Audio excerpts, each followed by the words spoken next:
नमस्कार, स्वागत है आप सभी का। मैं हूं प्रीति। हम लेकर आए हैं लोकतंत्र 2014, जिसमें आज आपको दिखाएंगे कल के मतदान के लिए चुनाव आयोग की तैयारियां, बताएंगे अरविंद केजरीवाल के नामांकन और रोड शो के बारे में। ये भी दिखाएंगे कि क्या है गुजरात के मुद्दे। और शुरुआत करेंगे हेडलाइंस के साथ। लोकसभा के लिए छठे दौर का मतदान कल। 11 राज्यों और 1 केंद्र शासित प्रदेश की 117 सीटों पर तैयारियां पूरी।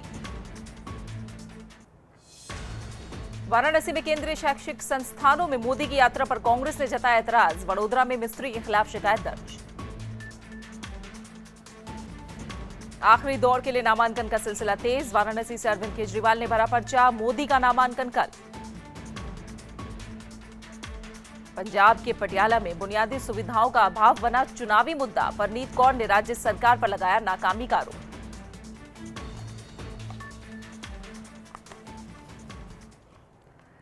9 चरणों में हो रहे आम चुनाव के छठे दौर के लिए प्रचार मंगलवार शाम थम गया। इसके बाद उम्मीदवारों ने घर घर जाकर वोट मांगने का सिलसिला शुरू किया। 11 राज्यों और 1 केंद्र शासित प्रदेश की 117 सीटों पर 24 अप्रैल को मतदान होगा।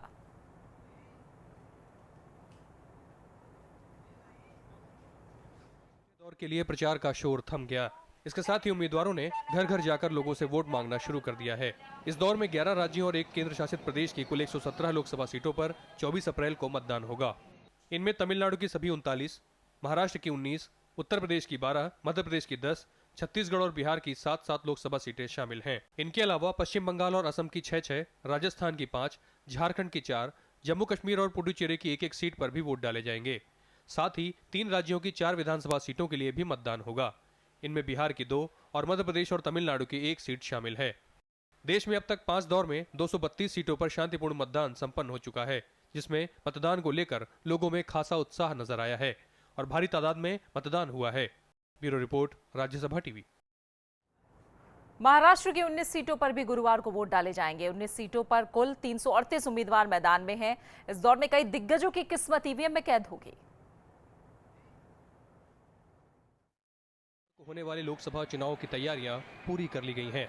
अंतिम दौर में राज्य की 19 लोकसभा सीटों के लिए वोट डाले जाएंगे। प्रदेश में आखिरी चरण में जिन सीटों पर वोट डाले जाएंगे उनमें औरंगाबाद, भिवंडी, डिंडोरी, धुले, जलगांव, जालना, कल्याण, मुंबई उत्तर पश्चिम, मुंबई उत्तर पूर्व, मुंबई उत्तर मध्य, मुंबई दक्षिण मध्य, मुंबई दक्षिण, नंदुरबार, नासिक, पालघर, रावेर और रायगढ़ शामिल हैं। जानकार इस दौर के चुनाव को काफी अहम मान रहे हैं। आपको औरंगाबाद में अलग इशू मिलेगा, जालना में आपको अलग इशू मिलेगा, जलगांव में अलग है, रावेर में अलग है और बॉम्बे सिटी में अलग है। बॉम्बे में लास्ट टाइम सभी के सभी 1 सीट छोड़ के सभी कांग्रेस के आए थे और शिवसेना और बीजेपी का पूरा सुपड़ा साफ हो गया था।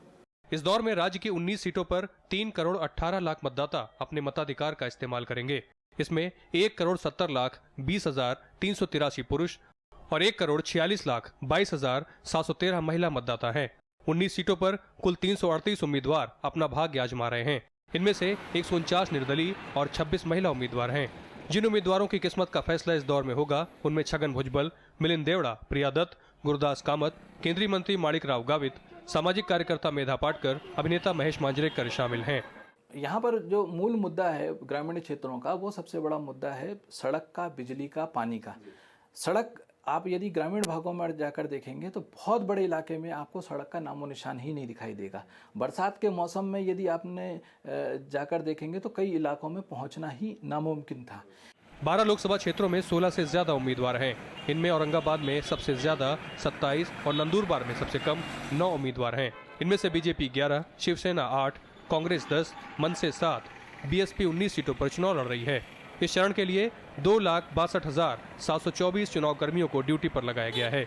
24,343 मतदान केंद्र बनाए गए हैं। रविंद्र सिंह शोरान, राज्यसभा टीवी। मध्य प्रदेश के निमाड़ मालवा इलाके में भी गुरुवार को ही मतदान होगा। इन सीटों के लिए मंगलवार को चुनाव प्रचार थम गया। 24 अप्रैल को 10 सीटों पर वोटिंग के साथ ही मध्य प्रदेश की सभी 29 सीटों पर मतदान संपन्न हो जाएगा। मध्य प्रदेश के निमाड़ मालवा इलाके की लोकसभा सीटों पर कांग्रेस और बीजेपी के बीच कड़े मुकाबले के आसार हैं। इस इलाके में लोकसभा की 8 सीटें हैं, जिनमें इंदौर, खंडवा, देवास, उज्जैन, धार, मंदसौर, खरगोन और रतलाम शामिल हैं। इनके अलावा विदिशा और बैतूल निर्वाचन क्षेत्र में भी गुरुवार को वोटिंग होगी। The quality of this region is different for two reasons. One is about for the region being its prosperity, and politically also this region is very very important. 2009 के आम चुनाव में कांग्रेस ने देवास, उज्जैन, मंदसौर, रतलाम, धार और खंडवा सीट पर जीत दर्ज की थी। बाकी 4 सीटों बैतूल, विदिशा, इंदौर और खरगोन पर बीजेपी को कामयाबी मिली थी। 2009 में कांग्रेस को मध्य प्रदेश की 12 सीटों पर जीत मिली, जिसमें 6 मालवा निमाड़ इलाके की सीटें शामिल थीं। बीजेपी को 2004 में 29 में से 20 सीटों पर जीत मिली, जो 2009 में घटकर 16 रह गई। मालवा निमाड़ जो इलाका है वो कांग्रेस का लोकसभा के हिसाब से एक पॉजिटिव एरिया है। विधानसभा में भले ही कांग्रेस यहां से हारती रही है, लेकिन लोकसभा चुनाव में इतिहास गवाह है कि कांग्रेस यहां से मालवा निमाड़ से गेन करती है। मध्य प्रदेश में तीसरी और आखिरी दौर के मतदान पर सबकी निगाहें टिकी हैं। इस दौर में विदिशा से बीजेपी की सुषमा स्वराज के सामने दिग्विजय सिंह के भाई और कांग्रेस उम्मीदवार लक्ष्मण सिंह की चुनौती है। कांग्रेस के अरुण यादव, कांतिलाल भूरिया, मीनाक्षी नटराजन, सज्जन सिंह वर्मा तो बीजेपी की सुषमा महाजन, दिलीप सिंह भूरिया और नंद किशोर चौहान की किस्मत का फैसला होना है। तीसरे दौर में कुल 1,69,53,391 मतदाता हैं, जिनमें 81,71,532 महिला वोटर हैं। Turnout is really our concern. In last Lok Sabha election, that is in 2009, the voter turnout was just 50.6%. Utilize the social media, that is Facebook and WhatsApp and other media as well. Local FM channels are continuously broadcasting such awareness match. We have already made all the preparations as per the Election Commission's guidelines, and since when the moral code of conduct was enforced, from that time we have already identified the sensitive areas and those persons who may be hindering a free and fair election. Madhya Pradesh की 9 सीटों पर 10 अप्रैल को मतदान हुआ था, जिनमें 63% voting हुई। 17 अप्रैल को 10 सीटों पर हुए चुनाव में 54% वोटिंग हुई। मध्य प्रदेश के मालवा और निमाड़ क्षेत्र में दोनों ही कांग्रेस और बीजेपी ने आक्रामक तरीके से प्रचार किया है वोटरों को रिझाने के लिए। लेकिन क्या कांग्रेस इन लोकसभा सीटों पर दोबारा जीत का परचम लहरा पाएगी, या फिर बीजेपी विधानसभा चुनाव की तरह इस बार भी बढ़त हासिल कर पाएगी? ये देखना दिलचस्प होगा। मध्य प्रदेश से राज्यसभा टीवी के लिए कृति मिश्रा। और खुद इंदौर से हमारी संवाददाता कृति मिश्रा इस समय हमारे साथ जुड़े हुए हैं। कृति, मालवा निमाड़ का इलाका है, विदिशा इंदौर की सीट भी शामिल है। कल जहां पर चुनाव होना है कुल 10 सीटें हैं। किस तरह की सियासी जमीन नजर आ रही है? क्योंकि यही एक इलाका है, मध्य प्रदेश हालांकि बीजेपी का गढ़ है, लेकिन यही एक इलाका है जहां उसको पेच फंसते दिखाई दे रहे हैं। 2004 के मुकाबले 2006 में उसने 6 सीटें गंवाई और ये 6 सीटें कांग्रेस के पाले में गई। किस तरह की सियासी जमीन नजर आ रही है और तैयारियां कैसी हैं?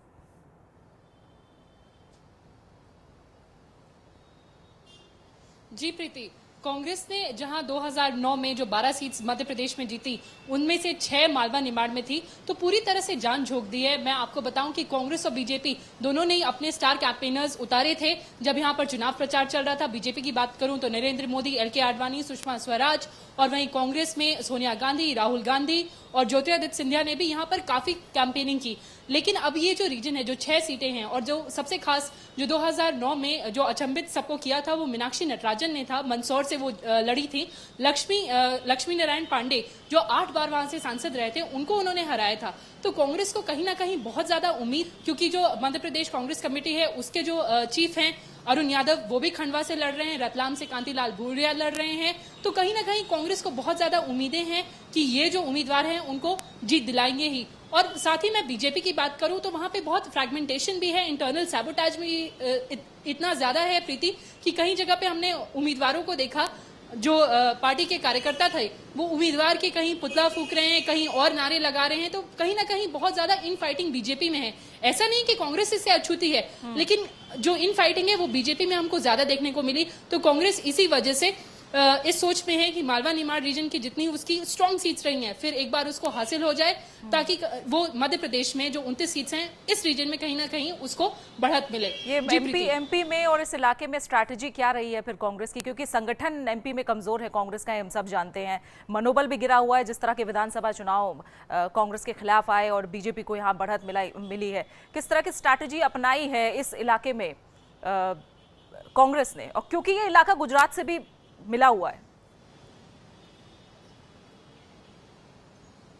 जी प्रीति, सबसे बड़ा तगड़ा ब्लो तो कांग्रेस को तब मिला था जब भागीरथ प्रसाद जो कि यहाँ से भिंड के प्रत्याशी थे कांग्रेस के, 12 घंटे में जब उनको टिकट मिला वो कांग्रेस छोड़कर बीजेपी में चले गए। और इसी तरह से होशंगाबाद से जो कांग्रेस के एमपी थे राव उदय प्रताप, वो भी कांग्रेस छोड़कर बीजेपी में चले गए। तो कहीं ना कहीं इस वजह से मनोबल कांग्रेस का बहुत ज्यादा गिरा, लेकिन फिर भी वो प्रचार आक्रामक तरीके से बढ़ाते गए आगे, और जो प्रदेश के मुद्दे हैं उनको उन्होंने बहुत अच्छे तरीके से भुनाया और बहुत तरह के स्लोगन्स भी दिए। और जो ग्रोथ की बात की, उन्होंने कहा कि जहां पर हम देश में जो अर्थव्यवस्था है पूरे विश्व की, उसके बाद भी 5.5 की जो ग्रोथ रही, लेकिन अगर आप मध्य प्रदेश की बात करिए तो शिवराज सिंह चौहान यहाँ पे सिर्फ 1.1 ग्रोथ पर ही रह गए। तो इस मुद्दे को उन्होंने बहुत बनाया। और प्रीति, मैं आपको एक बात और बताना चाहती हूँ कि मध्य प्रदेश में जो युवा वोटर्स हैं वो 1 करोड़ के ऊपर हैं। अगर उनके एम्प्लॉयमेंट के जो अफसर हैं उसकी बात की जाए तो शिवराज सिंह चौहान ने बहुत कोशिशें भी की कि यहाँ पर काफी कॉर्पोरेट्स आए। 2007 से अभी तक 3 बड़ी इन्वेस्टर मीट है वो हो चुकी है, और सोचा गया था कि करीब 11 लाख करोड़ का इन्वेस्टमेंट यहाँ पर होगा और 1500 MOUs भी साइन किए गए, लेकिन उसमें से सिर्फ 25,000 करोड़ का इन्वेस्टमेंट यहाँ पर हो पाया। तो इस वजह से कहीं ना कहीं जो युवा है वो बहुत, इस वजह से वो हताशा है उनमें कि जो राज्य सरकार है उससे उनके एम्प्लॉयमेंट के लिए बहुत काम और नहीं किया। इन्हीं तो ये एक कमजोर बहुत बड़ा कड़ियों मुद्दा को उठाकर और इसी मुद्दे को लेकर वो आगे बढ़ रही है, इन इलाकों में भुनाने की कोशिश कर रही है। बहुत बहुत शुक्रिया आपका कृति हमारे साथ जुड़ने के लिए। कल देखना दिलचस्प होगा कि वोटिंग किस तरह से मध्य प्रदेश की इन 10 सीटों पर होती है, क्योंकि जो पिछले दौर में यहाँ मतदान हुआ है 54% के लगभग यहाँ वोटिंग प्रतिशत रहा और काफी कम तादाद रही। ये भी देखना दिलचस्प होगा कितने वोटर घर से निकलते हैं एमपी में वोट देने के लिए। फिलहाल एक छोटे से ब्रेक के लिए रुक रहे हैं, आप बने रहे हमारे साथ। ब्रेक के बाद आपका स्वागत है। चुनाव से जुड़ी खबरों को आइए आगे बढ़ाते हैं और बात करते हैं असम की। असम की बाकी बची 6 लोकसभा सीटों पर भी 24 अप्रैल को वोटिंग होगी। इससे पहले 7 अप्रैल को पहले चरण में 5 और चौथे चरण में 12 अप्रैल को 3 सीटों पर मतदान हो चुका है। असम की 6 लोकसभा सीटों कोकराझार, धुबरी, बारपेटा, मंगलदोई, गुवाहाटी और नौगांव में 24 अप्रैल को मतदान होगा। 6 सीटों पर कुल 74 उम्मीदवार चुनाव मैदान में हैं। इस चरण में कुल मतदाताओं की तादाद 94,21,977 है। इनमें 48,79,424 पुरुष जबकि 45,42,553 महिलाएं हैं। इन सीटों पर मतदान के लिए 11,994 मतदान केंद्र बनाए गए हैं, जिनमें 920 अति संवेदनशील हैं। इसी के मद्देनजर लोकसभा क्षेत्रों में सुरक्षा के कड़े इंतजाम किए गए हैं। सुरक्षा एजेंसियों की 195 कंपनियां तैनात की गई हैं। 6 लोकसभा सीटों में असम विधानसभा की विपक्षी पार्टी AIUDF के प्रमुख बदरुद्दीन अजमल धुबरी, बीजेपी के 3 बार से सांसद बिजोया चक्रवर्ती गुवाहाटी से, बोडोलैंड पीपुल्स फ्रंट के मौजूदा सांसद और अब निर्दलीय के तौर पर लड़ रहे SK विश्वमूर्तिहारी कोकराझार से मैदान में हैं। इसके अलावा पूर्व केंद्रीय मंत्री और असम गण परिषद के राज्यसभा सांसद बीरेंद्र प्रसाद बैश्य गुवाहाटी से और पूर्व राष्ट्रपति फखरुद्दीन अली अहमद के बेटे परवेज अली अहमद TMC के टिकट पर बारपेटा से मैदान में हैं। इस बार असम चुनावों में विकास के मुद्दों के साथ साथ बांग्लादेश घुसपैठ का मुद्दा प्रमुख है। प्रणव गोस्वामी, राज्यसभा टीवी। आम आदमी पार्टी के राष्ट्रीय संयोजक और दिल्ली के पूर्व मुख्यमंत्री अरविंद केजरीवाल ने वाराणसी लोकसभा सीट से आज पर्चा दाखिल किया। नामांकन से पहले केजरीवाल ने रोड शो भी किया। वाराणसी लोकसभा सीट से गुजरात के मुख्यमंत्री और बीजेपी के वरिष्ठ नेता नरेंद्र मोदी चुनाव मैदान में हैं। नरेंद्र मोदी 24 अप्रैल को नामांकन दाखिल करेंगे। वाराणसी सीट पर कांग्रेस ने स्थानीय विधायक अजय राय को उतारा है। यहां 12 मई को मतदान होना है, जबकि नामांकन की आखिरी तारीख 24 अप्रैल है।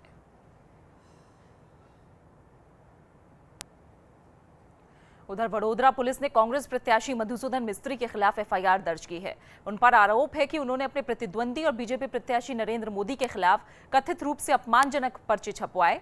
पर्चे में मोदी के खिलाफ भ्रष्टाचार और स्नूपगेट मामले को दर्शाया गया है। मधुसूदन मिस्त्री के खिलाफ IPC के अलग अलग धाराओं के तहत मामला दर्ज किया गया है। ये मामला मंजालपुर थाने में मिली शिकायत के बाद दर्ज किया गया। हालांकि मधुसूदन मिस्त्री ने आरोपों को खारिज किया है और आयोग से जिलाधिकारी और पुलिस आयुक्त के तबादले की मांग की है। इस बीच मधुसूदन मिस्त्री वडोदरा में धरने पर बैठ गए हैं। उनका कहना है कि लोगों को सच्चाई का पता चलना चाहिए।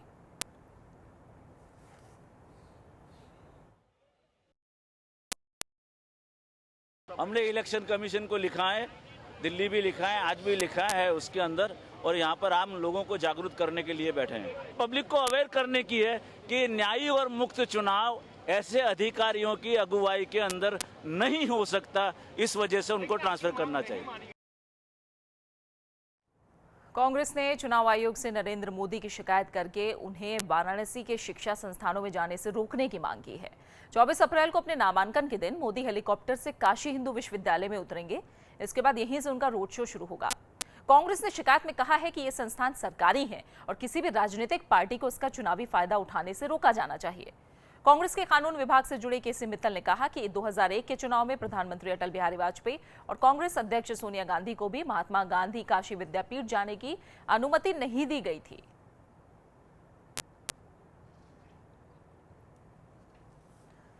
तमिलनाडु की धर्मपुरी से उम्मीदवार पूर्व स्वास्थ्य मंत्री अंबुबड़ी रामदोस और 8 दूसरे लोगों पर आचार संहिता उल्लंघन का मामला दर्ज किया गया है। इन सभी पर 24 अप्रैल को होने वाले मतदान के लिए चुनाव प्रचार थमने के बाद भी प्रचार करने का आरोप है। तमिलनाडु की सभी 39 सीटों के लिए कल मतदान होना है, जिसके लिए चुनाव प्रचार मंगलवार शाम 5 बजे खत्म हो गया। इससे पहले भी तमिलनाडु पुलिस अंबुमड़ी के खिलाफ विवादित सीडी बांटने के एक मामले में एफआईआर दर्ज कर चुकी है।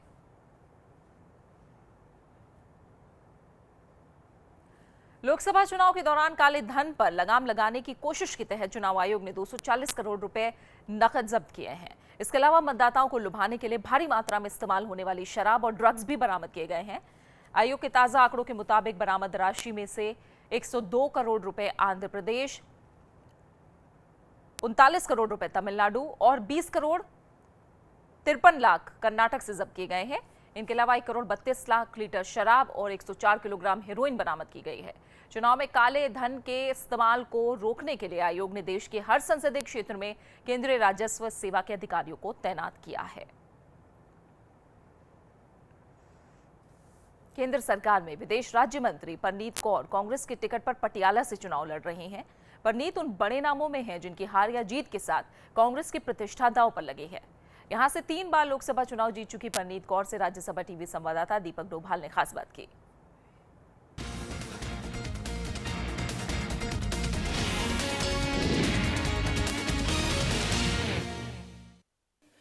हम इस वक्त हैं पटियाला में और हमारे साथ हैं बेहद खास मेहमान, पटियाला राजघराने की महारानी प्रणीत कौर जी, जो कांग्रेस सांसद भी हैं, उम्मीदवार भी हैं पटियाला से और केंद्र में विदेश राज्य मंत्री भी हैं। उनसे पूछते हैं कि इस वक्त कितनी उम्मीदें लेकर वो जनता के बीच जा रही हैं। मैम, कैसा चल रहा है आपका कैंपेन? बहुत बढ़िया चल रहा है। आज मेरे ख्याल में दूसरा दिन है जब मैं इस टाइम घर आ पाई हूँ, क्योंकि शहर के प्रोग्राम है। अभी आधे घंटे में फिर निकल जाना मैंने। कौन से मुद्दे हैं मैम जिन मुद्दों को लेकर आप इस बार जा रही हैं? मुद्दे जो मुद्दे सेंटर के हैं वो तो हमारी मैनिफेस्टो कवर कर रही है, पर यहाँ जो मुद्दे ज्यादा चलते हैं वो मुद्दे ये हैं कि लोकल मुद्दे हैं, क्योंकि यहाँ की जो सरकार है स्टेट की, सूबे की, उसके साथ लोगों का जो रोज का जीवन है उसके साथ ताल्लुक रखता है। तो मुद्दे वो ज्यादा बर्निंग है और मेरे ख्याल में 7.5 साल हो गए बीजेपी और अकालियों को यहाँ सरकार चलाते हुए। उन्होंने लोगों के लिए कुछ नहीं किया। एक रेन ऑफ टेरर कह दो कि थाना राज चल रहा है, टैक्सों का राज चल रहा है, सहूलतें कोई नहीं मिल रही, जो लोगों को पीने वाला पानी नहीं सही मिल रहा, सड़कें बहुत ज्यादा खराब है। तो ये मुद्दे हैं हमारे सामने। आगे मैम आपकी क्या रणनीति रहेगी? जो मुद्दे यहाँ होते हैं ना, सेंटर में तो पूरे मुद्दे किए, यूपीए सरकार ने बहुत बढ़िया कानून लेके आई। तो जो भी हमारे दिल में अरमान है लोगों के लिए, हम वो कैसे पूरे करेंगे जब स्टेट अपना उसके साथ नहीं देता, ना आप करता है। उन्होंने मुझे भी नहीं करने दिया, आप भी नहीं किया। बहुत बहुत शुक्रिया मैम हमसे बातचीत करने के लिए। तो ये थी प्रणीत कौर, जिनको पूरी उम्मीद है कि इस बार फिर से वो जनता की उम्मीदों पर खरा उतरेंगी। कैमरामैन अनिर्बन के साथ मैं दीपक डोभाल, राज्यसभा टीवी, पटियाला।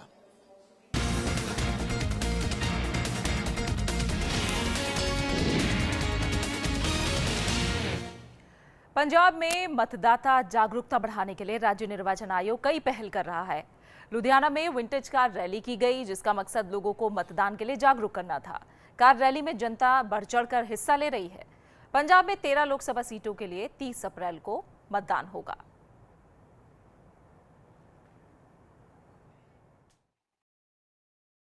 हमारा मोटिव ये है कि हम सभी को वोट देनी चाहिए। इलेक्शंस के मौके पे हम इसीलिए रैली निकाल रहे हैं। हम 15 गाड़ियां हैं, तो हम सराबा नगर से मॉडल टाउन और माल रोड वाली साइड से दोबारा फिर सराबा नगर आएंगे। हमारा मोटिव सिर्फ यही है कि सभी जाने घर से आएँ और इलेक्शन वाले दिन वोट जरूर दे के आएँ। विंटेज कार्स की रैली निकाल के लोगों के ध्यान आकर्षित करना कि उन्होंने मतदान के लिए ज़रूरी जाना है 30 अप्रैल को, और हमें बहुत खुशी है कि प्रशासन भी इनके साथ पूरा सहयोग दे रहा है और इनमें पूरा जोश है। आप बने रहिए हमारे साथ, लौट रहे हैं एक छोटे से ब्रेक के बाद। ब्रेक के बाद आपका स्वागत है और चुनाव से जुड़ी खबरों में आइए अब बात करते हैं गुजरात की। गुजरात में नरेंद्र मोदी के सामने कई मुश्किलें हैं। भले ही देश भर में गुजरात मॉडल की बात हो रही हो, लेकिन वहां के लोग विकास की कमी की बात कहते हैं। क्या है राज्य की जमीनी हकीकत, ये जानने की कोशिश की राज्यसभा टीवी संवाददाता अखिलेश सुमन ने। नरेंद्र मोदी के सामने जो सबसे बड़ी चुनौती है, वे 3 बार इस राज्य के मुख्यमंत्री बन चुके हैं और तीसरी बार मुख्यमंत्री बनने के बाद राज्य की जनता के अंदर भी एक सत्ता विरोधी मत बनता है। उस सत्ता विरोधी मत को नरेंद्र मोदी कितनी आसानी से काट पाएंगे, यह एक सवाल है। दूसरी चुनौती नरेंद्र मोदी की यह है कि गुजरात में कांग्रेस की ताकत बीजेपी की ताकत से थोड़ी ही कम है। 2009 के चुनाव में कांग्रेस को 26 में से 11 सीटें मिली थी। बाद में उपचुनाव हुए जिसमें कांग्रेस के पास 9 सीटें बच गई।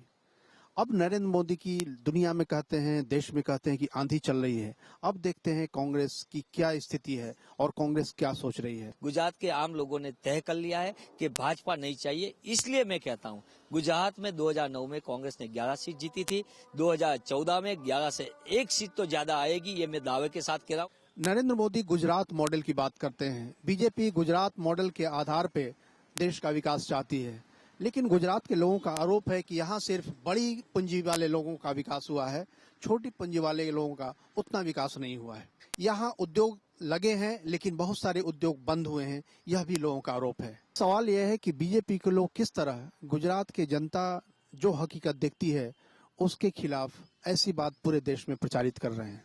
कोई विकास ऐसा नहीं हुआ है। आज भी गांव में सैनिटेशन का प्रॉब्लम है, प्राइमरी एजुकेशन का प्रॉब्लम है, प्राइमरी हेल्थ का प्रॉब्लम है, गांव के साथ कनेक्टिविटी रोड का प्रॉब्लम है।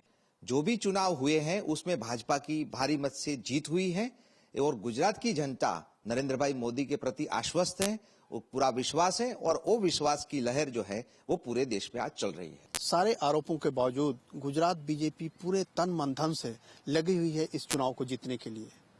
पूरे इलाके को 4 क्षेत्रों में बांट दिया गया है। सौराष्ट्र का इलाका, मध्य गुजरात, उत्तरी गुजरात और दक्षिणी गुजरात। सारे मंत्रियों को इस काम में लगा दिया गया है कि वो पूरी तरह से पार्टी का काम, चुनाव के प्रचार का काम और चुनाव प्रबंधन का काम देखें। राज्यसभा टेलीविजन के लिए कैमरा पर्सन सुरेश के साथ अखिलेश सुमन, अहमदाबाद। और अखिलेश सुमन खुद राजकोट से हमारे साथ इस समय जुड़े हुए। अखिलेश जी, जैसा हमने आपकी रिपोर्ट में भी देखा और सब जानते हैं कि 7 रेसकोर्स रोड मोदी को पहुंचाया जाए, इसके लिए बीजेपी एड़ी चोटी का जोर लगा रही है और कोशिश कर रही है कि सभी 26 जो सीटें हैं गुजरात में वो उसके पाले में जाए, लेकिन कांग्रेस भी कड़ी चुनौती देने की कोशिश कर रही है। यहाँ पर आपने बताया सौराष्ट्र, दक्षिण, उत्तर, मध्य गुजरात है और हम सब जानते हैं कि यहाँ के मुद्दे भी अलग अलग हैं। क्या आम जनता क्या समझा पाई है आपको यहाँ की चुनावी तस्वीर को लेकर? देखिए, स्थिति अभी तो आम जनता की स्थिति है। आम जनता के अंदर उस तरीके का उत्साह नहीं है जिस तरीके का उत्साह गुजरात के बाहर आपको दिख रहा है, क्योंकि गुजरात मॉडल की हकीकत समझता है। गुजराती लोग गुजरात मॉडल की हकीकत से गुजर रहे हैं। शहरों में विकास हुआ है, यह साफ साफ दिखता है, कई जगहों पर दिखता है, लेकिन ग्रामीण इलाके अभी भी किसी अन्य प्रांत के ग्रामीण इलाकों की तरफ दिखते हैं। तो ऐसे में आप समझ सकते हैं कि ज्यादा अधिकांश वोट ग्रामीण इलाकों से होते हैं किसी प्रांत से। तो इस हिसाब से तो नरेंद्र मोदी की चुनौती इतनी आसान नहीं है। अगर पिछले चुनाव का ही बात लें, 2009 के चुनाव में 15 सीटें अगर नरेंद्र मोदी यानी बीजेपी को आई थी तो 11 सीटें कांग्रेस को आई थी। उसके बाद जो विधानसभा चुनाव हुआ, चुनाव में भी बीजेपी को पिछले चुनाव के तुलना में 2 सीट कम आए। तो कांग्रेस की स्थिति बहुत बुरी नहीं है, लेकिन कांग्रेस अगर खुद ही हार मानकर हाथ पर हाथ रख कर बैठ जाए तब दूसरी स्थिति है। लेकिन अभी गुजरात में दोनों पार्टियों के लिए अभी आशाएं काफी हैं। बहुत बहुत शुक्रिया अखिलेश जी आपका हमारे साथ जुड़ने के लिए और इस तमाम बातचीत के लिए। और आइए गुजरात से निकलकर अब लखनऊ की बात करते हैं, जहाँ के सदियों पुराने इतिहास में 200 साल पुरानी यहाँ की चिकनकारी का इतिहास है। पहले नवाबों के संरक्षण में इस कला ने काफी प्रगति की, लेकिन अब बढ़ती महंगाई के चलते इस कला के गुणी इससे मुंह मोड़ रहे हैं। विडंबना यह है कि चुनाव के दौरान भी उनकी आवाज सुनने वाला कोई नहीं है।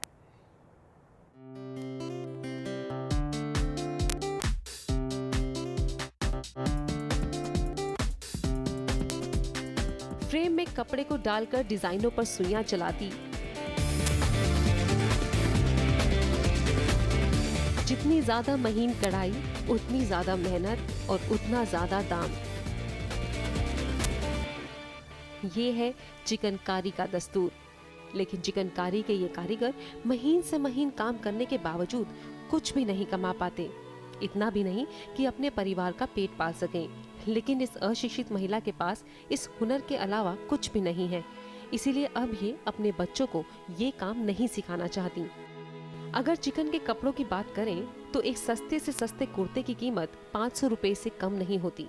अगर आप महीन कढ़ाई वाली साड़ी लेने जाएं तो यकीनन उसकी कीमत 25,000 तक हो सकती है। लेकिन आपको जानकर हैरानी होगी कि इनको बनाने वाले कारीगरों का मेहनताना मात्र 1100 रुपए प्रति माह है। लखनऊ के अलावा चिकनकारी का काम सीतापुर, हरदोई, बाराबंकी और बहराइच तक में होता है। यहाँ एक जमाने में करीब 10 लाख कारीगर हुआ करते थे, लेकिन 2012 में इनकी संख्या घटकर 4 लाख रह गई। हालांकि कुछ गैर सरकारी संस्थाएं इनकी सहायता के लिए आगे आई हैं और उनकी सरकार से मांग है इनके बच्चों को पढ़ाई के अवसर दिए जाएं, इनके लिए स्वास्थ्य सुविधाएं मुहैया कराई जाएं, चिकनकारी के कारीगरों का पंजीकरण किया जाए और इनको बैंक से कर्ज की सुविधाएं दिलाई जाएं। चिकनकारी ने देश विदेश के फैशन सर्किट में अपनी पहचान बनाई है। इसी की बदौलत आज कई डिजाइनर और बिचौलिए माला माल हो गए हैं। लेकिन चिकनकारी के इन कारीगरों से खाली पेट काम लेने का सिलसिला इस कला को ही मार डालेगा। और इसके साथ ही फिलहाल लोकतंत्र में खबरों के सफर में इतना ही। नमस्कार।